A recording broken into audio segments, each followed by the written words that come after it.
Yang saya hormati Bapak Kepala Sekolah, Bapak Haji Magiono MPD, yang saya hormati Bapak Ibu rekan guru yang sudah hadir di dalam ruangan ini, dan terima kasih kepada seluruh Bapak Ibu guru semuanya. Hari ini saya akan melakukan diseminasi tentang aksi nyata modul 1.4, yaitu budaya positif. Dari judul budaya positif ini, Bapak Ibu sudah tahu pasti apa tujuan saya. Hari ini saya akan memberikan diseminasi tentang penyebaran pemahaman kepada rekan guru di SMK Negeri 2 Tegalsari. Menyebarkan pemahaman dan penerapan pengalaman budaya positif.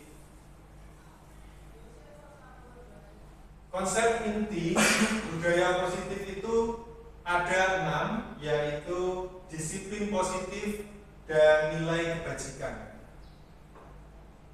Poin kedua, teori motivasi. Yang keempat, kebutuhan dasar. Yang ketiga, keyakinan kelas. Yang keempat, kebutuhan dasar manusia. Yang kelima, dunia berkualitas. Dan yang terakhir atau yang keenam, restitusi. Nah, dalam membuat atau mewujudkan budaya positif itu, Bapak Ibu harus tahu ke-6 teori atau konsep di dalam membuat budaya positif. Pastinya ini berkaitan dengan siswa. Nah, di dalam membuat budaya positif, pasti kita harus memahami juga pembelajaran dengan paradigma baru. Nah, karena kita mau membuat budaya positif, maksud budaya positif itu bukan sebelumnya kita budaya negatif, itu tidak. Ya sudah baik, ya kita jadikan lebih baik lagi. Dan Bapak Ibu sudah pasti tahu sekarang kita di dalam pembelajaran dengan paradigma baru. Pembelajaran dengan paradigma baru merupakan pembelajaran yang dirancang berdasarkan prinsip pembelajaran berdiferensiasi, sehingga para peserta didik belajar sesuai kebutuhan berdasarkan tahap perkembangan teori psikologi modern untuk mewujudkan profil pelajar Pancasila. Nah, ini selaras dengan kurikulum kita, ya. Mewujudkan profil pelajar Pancasila. Nah, ini adalah pembelajaran dengan paradigma baru. Sudah pasti Bapak Ibu sudah hafal 6 dimensinya, yaitu yang pertama, beriman, bertakwa kepada Tuhan Yang Maha Esa dan berakhlak mulia, berkebinekaan global, bergotong royong, kreatif, bernalar kritis, dan mandiri. Nah, apa itu yang dimaksud dengan disiplin positif dan nilai kebajikan? Bapak Ibu pasti sering mendengar kata disiplin. Apa yang ada di benak Bapak Ibu tentang disiplin? Mesti terkait dengan aturan, terus konsekuensinya apa, seperti itu. Padahal Bapak pendidikan kita yang pertama, Bapak Ki Hajar Dewantoro, menyatakan bahwa di mana ada kemerdekaan, disitulah harus ada disiplin yang kuat. Sungguh pun disiplin itu bersifat self-disiplin.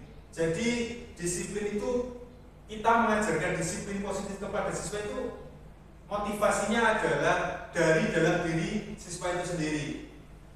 Karena kita mau pembelajaran dengan paradigma baru, jadi disiplin itu kita tumbuhkan dari diri dalam anak sendiri, bukan dari eksternal.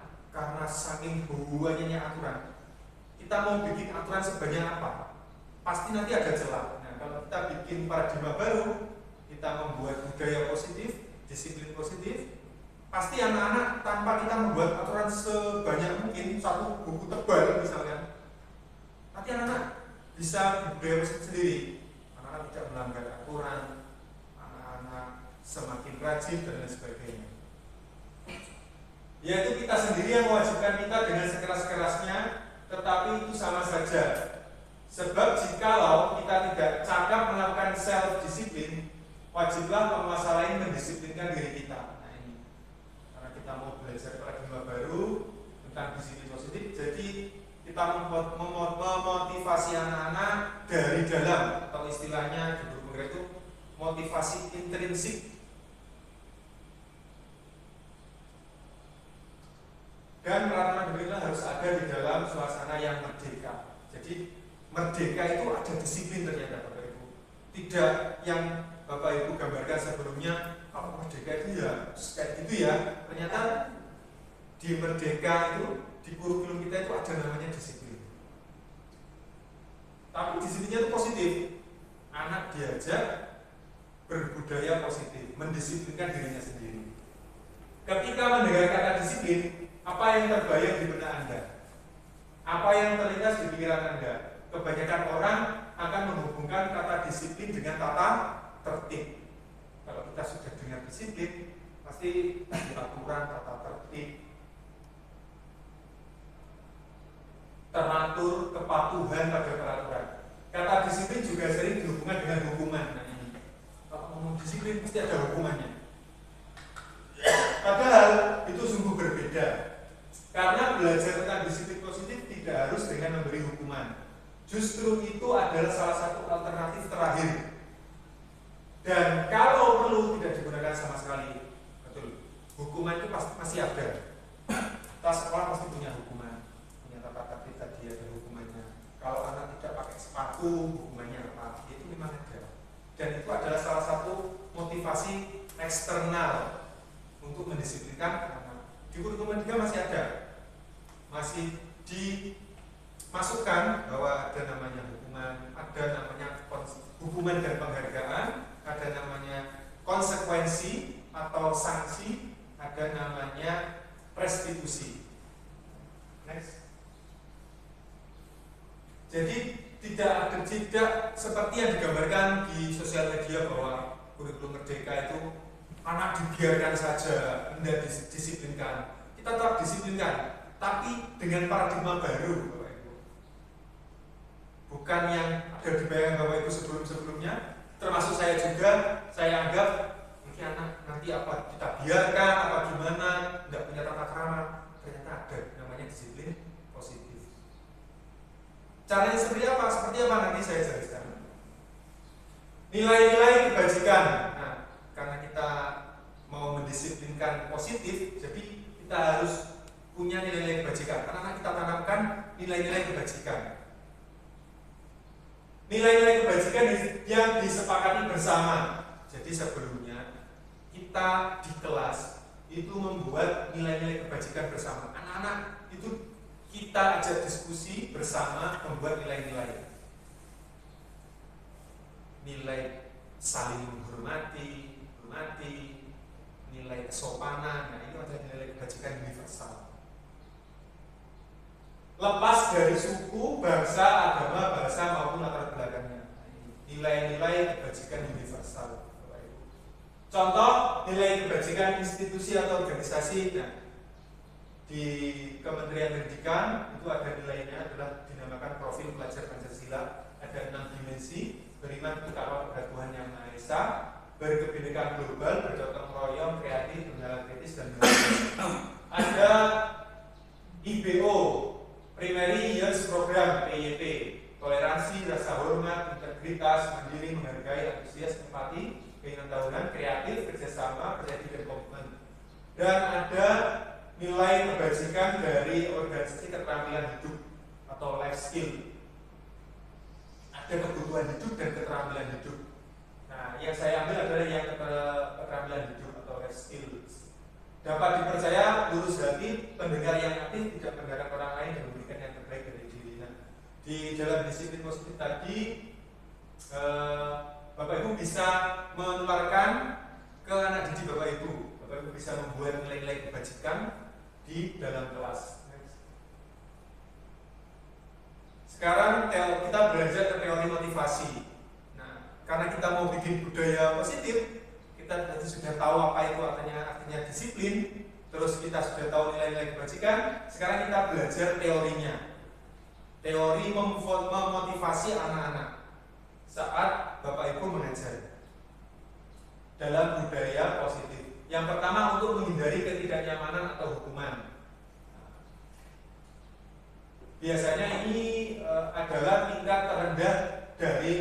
motivasi perilaku manusia. Kita kasih ancaman-ancaman itu adalah ini salah satunya. Betul, itu adalah motivasi, tapi itu termasuk tingkat terendah. Kita kasih ancaman, kita itu termasuk adalah motivasi yang tingkatnya terendah. Bapak bisa pahami masing-masing sendiri-sendiri. Biasanya orang yang motivasi perilakunya untuk menghindari hukuman atau ketidaknyamanan atau bertanya apa yang akan terjadi apabila saya tidak melakukannya. Sebenarnya mereka sedang menghindari permasalahan yang mungkin muncul dan berpengaruh pada mereka secara fisik. Biasanya gini, kalau anak-anak motivasinya adalah ditakut-takuti, nanti anak-anak tidak mau ke kelas, tidak mau sekolah. Karena di benak anak itu, bisa aku kemarin hukum. Habis ini saya dapat hukuman. Misalnya saya mending tidak usah masuk sekolah aja. Saya tidak usah ke kelas. Nah, karena kita motivasinya ini tingkat rendah. Kita memotivasi dengan cara menakut-nakuti. Yang kedua, untuk mendapatkan imbalan atau penghargaan dari orang lain. Nah ini, Bapak Ibu untuk memotivasi anak-anak tidak perlu ada namanya imbalan atau penghargaan, tidak perlu. Anak-anak secara psikologi modern itu ternyata punya kebahagiaannya secara alamiah. Anak-anak berhasil mengerjakan tugas yang sudah Bapak Ibu kasih, itu anak sudah bahagianya luar biasa. Bapak Ibu mengajarkan, misalkan saya ambil contoh, mohon maaf, misalkan olahraga, PJOK. Anak-anak bisa salto, luar biasa bahagianya. Tidak perlu dikasih imbalan, tidak perlu dikasih bintang. Nah ini contohnya, Ibu fasilitator itu memberikan contoh, anak-anak tidak perlu dikasih bintang. Nanti kalau nggak dikasih bintang, anak-anak tidak rajin. Nah itu dampak negatifnya. Tidak perlu dikasih penghargaan. Prosesnya itu sudah bernilai tinggi, anak-anak sudah bahagia. Satu tingkat di atas motivasi yang pertama. Nah, ini ditakut-takuti, itu paling rendah. Setelah itu dikasih penghargaan atau imbalan. Supaya kita melakukan paradigma pembelajaran baru, disiplin positif atau budaya positif, jadi Bapak Ibu tidak perlu memberikan imbalan atau penghargaan. Cukup dikasih jempol, lah itu masih boleh. Jempol, tepuk tangan, dan apresiasi. Motivasi yang pertama, di sini orang mendapatkan imbalan penghargaan dari orang lain. Orang dengan motivasi ini akan bertanya, apa yang akan saya dapatkan apabila saya melakukannya? Mereka melakukan sebuah tindakan untuk mendapatkan pujian dari orang lain yang menurut mereka penting dan mereka letakkan dalam dunia batas mereka. Mereka juga melakukan sesuatu untuk mendapatkan hadiah, pengakuan atau imbalan. Motivasi ini juga bersifat eksternal.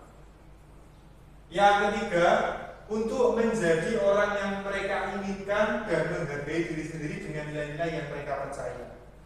Orang dengan motivasi ini bertanya, akan menjadi orang seperti apa? Seperti apa bila saya melakukannya?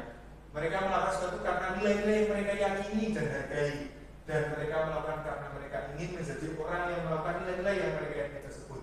Ini adalah motivasi yang akan membuat seseorang memiliki disiplin positif. Karena motivasi berperilakunya bersifat internal, bukan eksternal. Dia termasuk motivasi intrinsik dari dalam diri siswa atau peserta didik.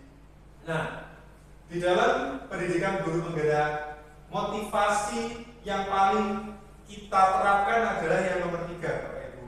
Kita memberikan anak-anak nilai-nilai kebajikan tadi. Kita berikan diskusi, kita bikin kesepakatan bersama membuat nilai-nilai kebajikan. Kalau misalkan anak-anak tidak membawa buku, misalkan, anak-anak sudah tahu kalau mereka itu salah, sudah tahu bahwa mereka tidak bertanggung jawab. Jadi tidak perlu dihukum, Bapak Ibu. Bapak Ibu silakan melakukan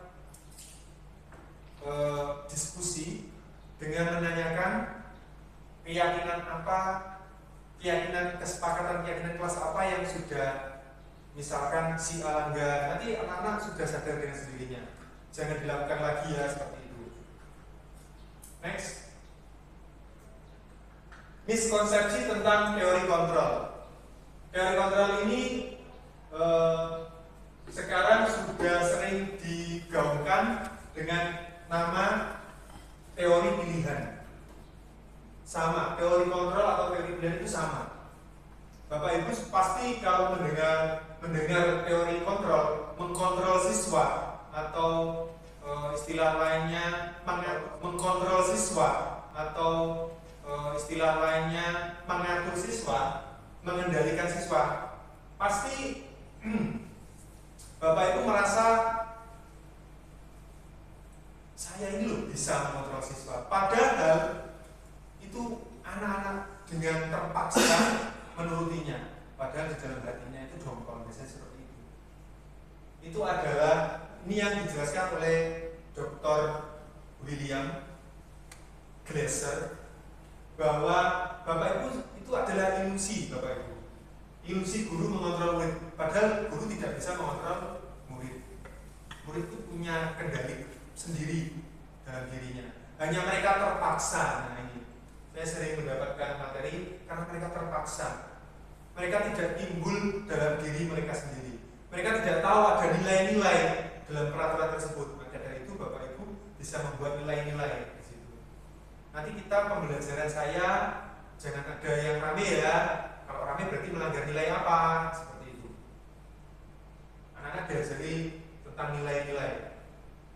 Pada dasarnya kita tidak dapat memaksa murid untuk berbuat sesuatu jika murid tersebut memilih untuk tidak melakukannya. Makanya ada anak yang power sekali, unik sekali atau spesial, ya karena ini nggak bisa, memang nggak bisa dikontrol. Kita nggak bisa mengontrol anak, itu hanya ilusi. Anak mau itu karena mereka terpaksa. Di luar itu mereka nggak akan melakukan seperti itu. Nah, tujuannya budaya positif itu anak itu sadar. Terus yang kedua, ilusi bahwa semua penguatan positif efektif dan bermanfaat. Penguasaan positif atau bujukan adalah bentuk-bentuk kontrol dan membujuk, merayu. Ini juga nggak efektif. Ini ilusi juga begitu. Terus yang ketiga, ilusi bahwa kritik dan membuat orang merasa bersalah dapat menguatkan karakter. Nah ini salah satu ilusi juga. Anak sudah salah disalah-salahkan biar tambah down. Nah ini yang tidak, ini yang miskonsepsi yang tidak dianjurkan. Yang keempat, ilusi bahwa orang dewasa memiliki hak untuk memaksa. Nah ini, karena kita lebih tua, kita kadang memaksa anak. Tidak ada nanti timbul budaya positif di anak. Anak akan tertanam psikologi bahwa orang tua itu egois ya, sukanya memaksa, nah, seperti itu. Banyak orang dewasa yang percaya bahwa mereka memiliki tanggung jawab untuk berbuat hal-hal tertentu. Apapun yang dilakukan dapat diterima selama ada sebuah kemajuan berdasarkan. Nah ini merubah paradigma stimulus respon ke pendekatan teori kontrol.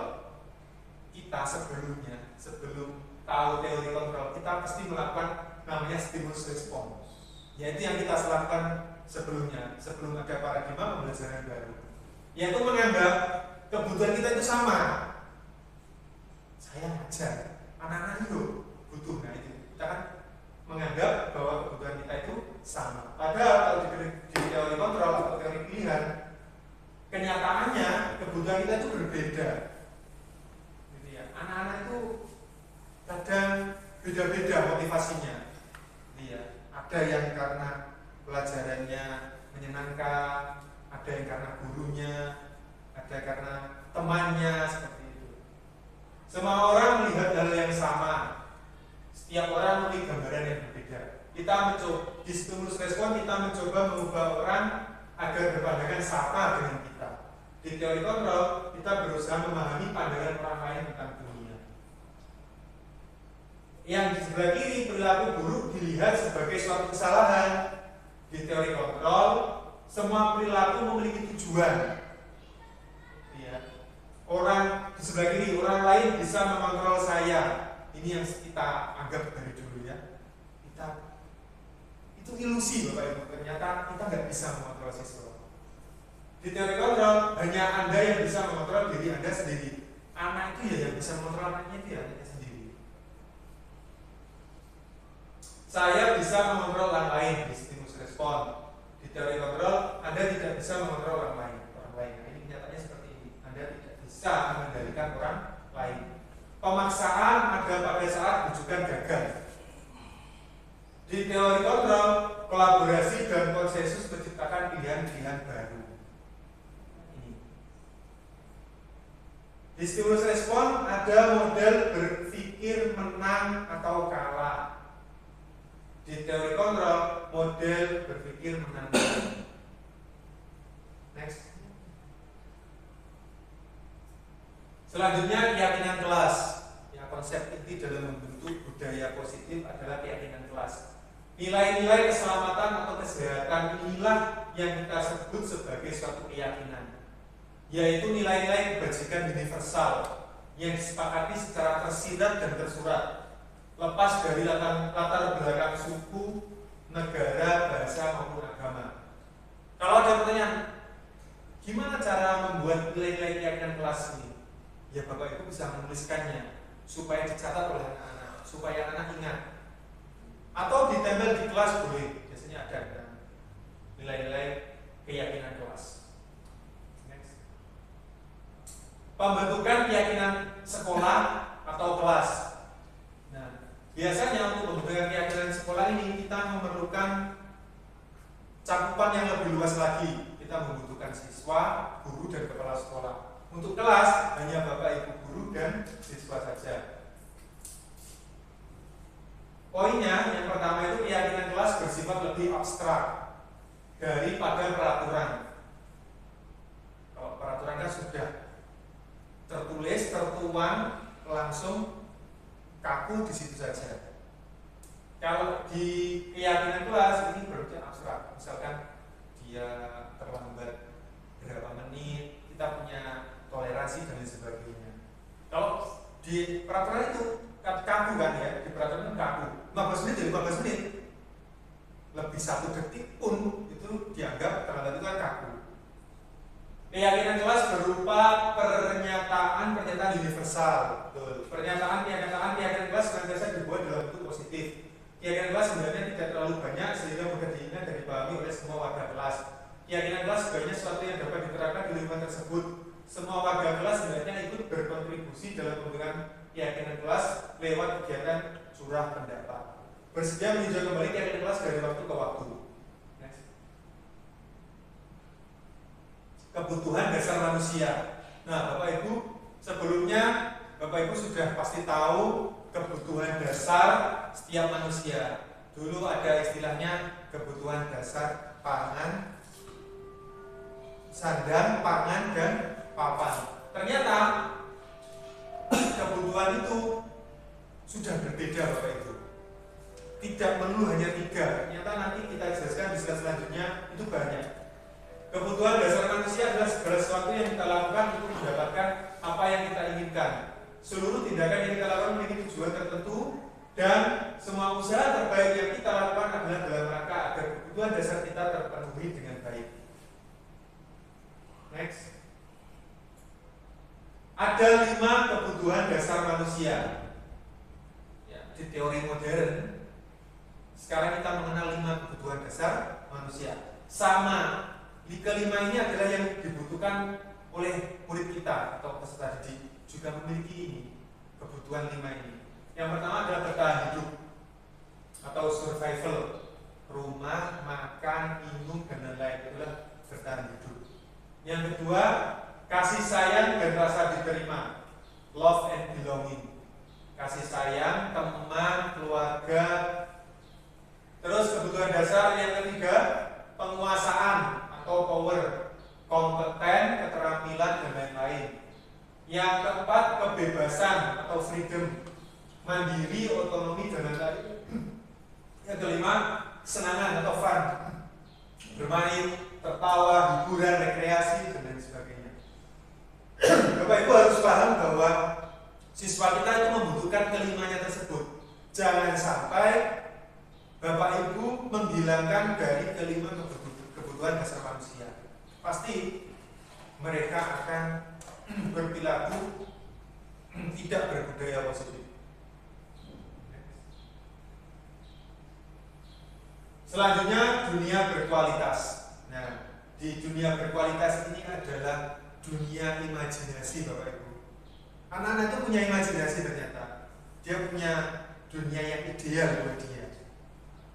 Biasanya karena dari kodratnya anak sendiri lahir, anak lahir di zamannya, misalkan sekarang demam Korea, anak punya dunia yang berkualitasnya. Di dalam pikirannya itu anak-anak mengidamkan pembelajaran yang ke Korea-Koreaan dan sebagainya seperti itu. Nah, dunia berkualitas Anda adalah tempat khusus dalam pikiran Anda. Tempat Anda menyimpan gambaran representasi dari semua yang Anda inginkan, bisa berisi orang-orang, hal-hal dan apa saja yang terbaik dalam hidup Anda, dan membuat Anda merasa bahagia dan terpenuhi kebutuhan dasar Anda. Kalau ditanya, Bapak Ibu bisa hidup di dunia berkualitas? Tidak bisa, karena adanya hanya di dalam pikiran. Ini adalah cita-cita Bapak Ibu. Saya kalau bisa hidup tinggal di dunia seperti ini dan sebagainya. Kalau kenyataannya Bapak Ibu tidak bisa tinggal di dunia imajinasi Bapak Ibu. Nah, yang terakhir adalah restitusi.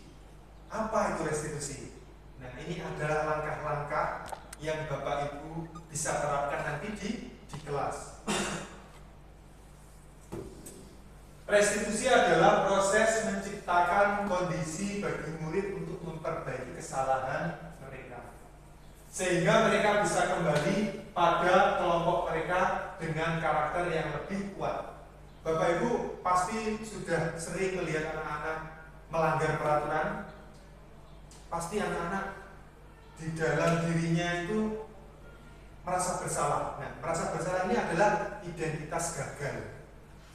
Kalau di dalam pendidikan guru penggerak, ini adalah istilahnya identitas gagal. Anak sudah gagal, jangan sampai anak-anak yang sudah gagal tersebut kita gagalkan lagi, double nanti. Sudah jatuh anak-anak, kita timpa tangga. Nah ini ya. Nah ini dalam budaya positif kita perlu namanya adalah restitusi. Nah selanjutnya penerapannya adalah menggunakan metode. Sebelum menggunakan metode kita harus tahu posisi. Bapak Ibu sebagai guru harus tahu ada 5 posisi kontrol restitusi. Tadi kan kondisi, kita berdiskusi dari identitas gagal menjadi identitas sukses. Bapak Ibu bisa menjadi penghukum. Di kurikulum merdeka Bapak Ibu bisa menjadi penghukum, bisa menjadi pembuat merasa bersalah, bisa menjadi teman, bisa menjadi pemantau, bisa jadi manajer. Nanti Bapak Ibu bisa berada di posisi mana? Gitu ya. Kalau saya ditanya, saya senang itu menjadi posisi di teman, atau di pemantau, atau di manajer.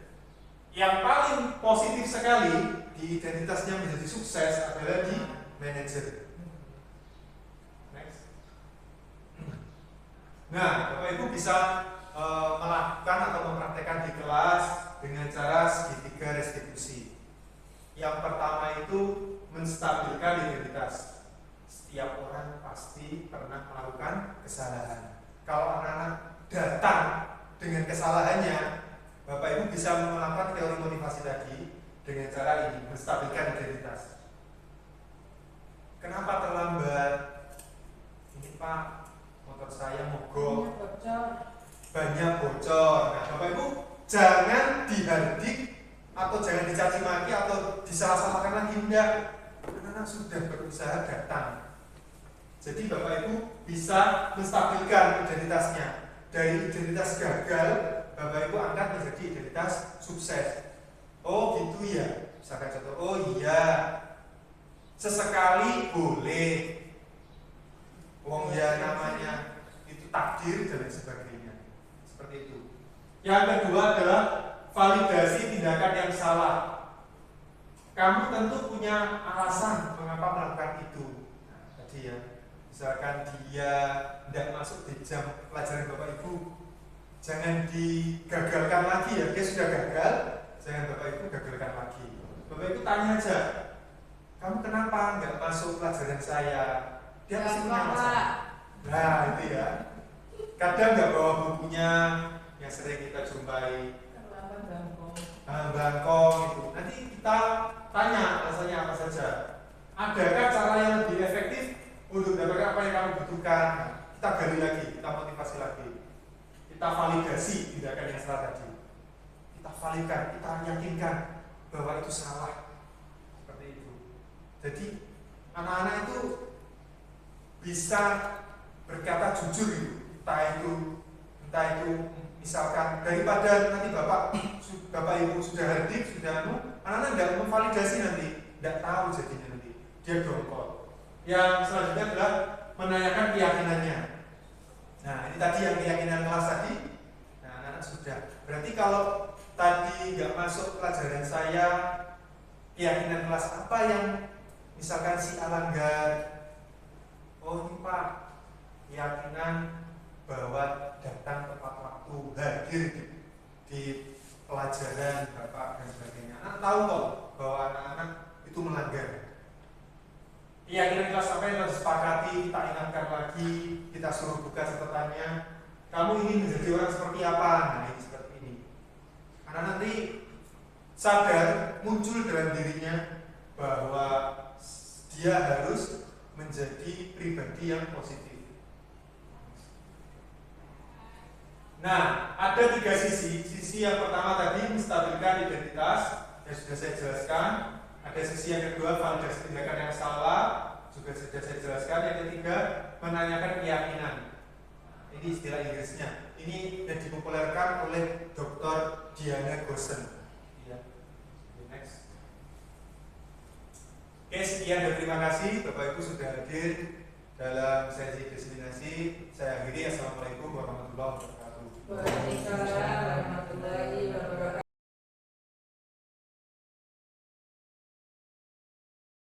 Assalamualaikum warahmatullahi wabarakatuh. Waalaikumsalam warahmatullahi wabarakatuh. Salam sejahtera untuk kita semua. Selamat pagi semuanya. Hari ini kita akan belajar membuat keyakinan kelas. Pasti sudah ada yang tahu keyakinan kelas itu apa? Keyakinan kelas itu adalah seperti peraturan kelas. Jadi nanti kita bikin semacam yang mirip-mirip seperti peraturan kelas, tapi namanya adalah keyakinan kelas. Nah, di dalam keyakinan kelas itu ada nilai-nilai kebajikan universal, nilai-nilai yang kita ambil bukan dari agama atau dari suku, ras dan lain sebagainya, tapi timbul dari diri kalian sendiri yang kita akan sepakati bersama. Itu ya. Setelah itu nanti kalian akan menulis di atas sticky note yang sudah Bapak tulis. Oke. Kalau begitu silakan sekarang kalian menulis keyakinan kelas.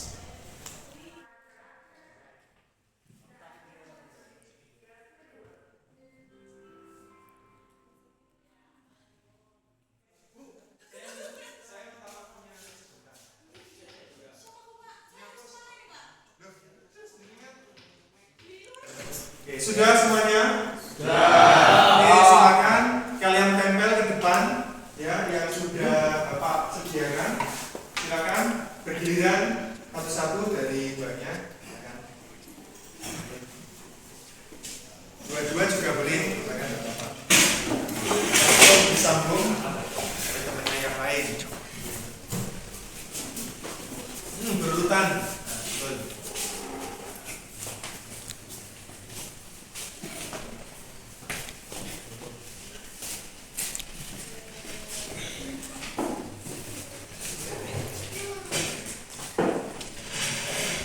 Silakan yang cowok.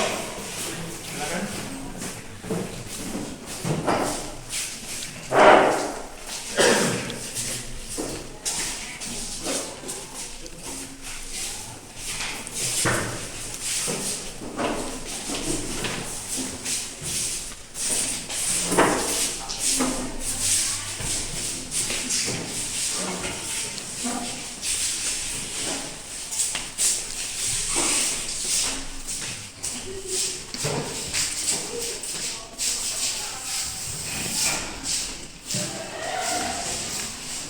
sudah semuanya?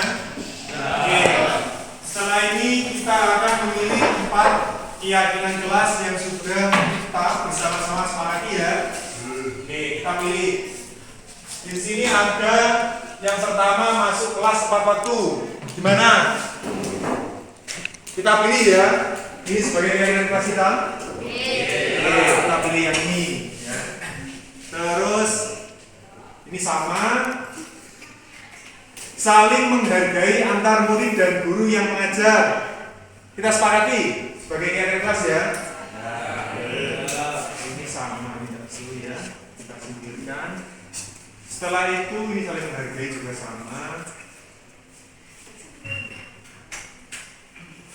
Sopan santun, gimana? Kita sepakati ya.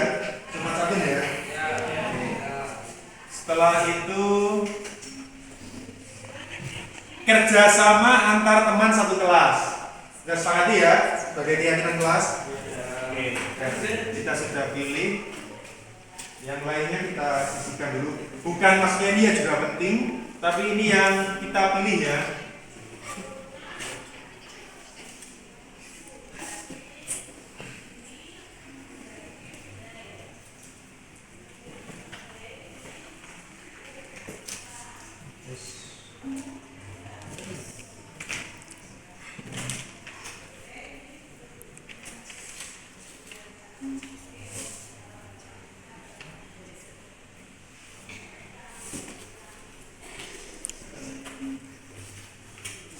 Nah ini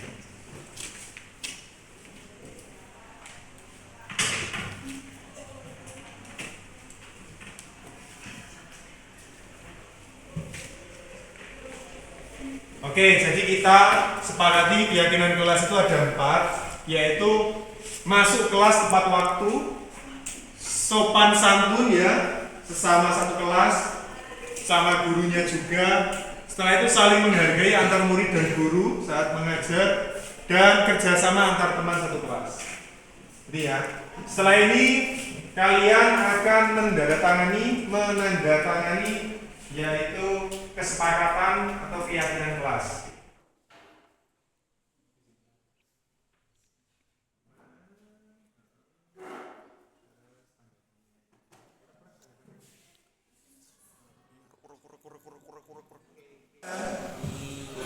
Nggak apa-apa sih, nanti saya kasih aja backsound aja.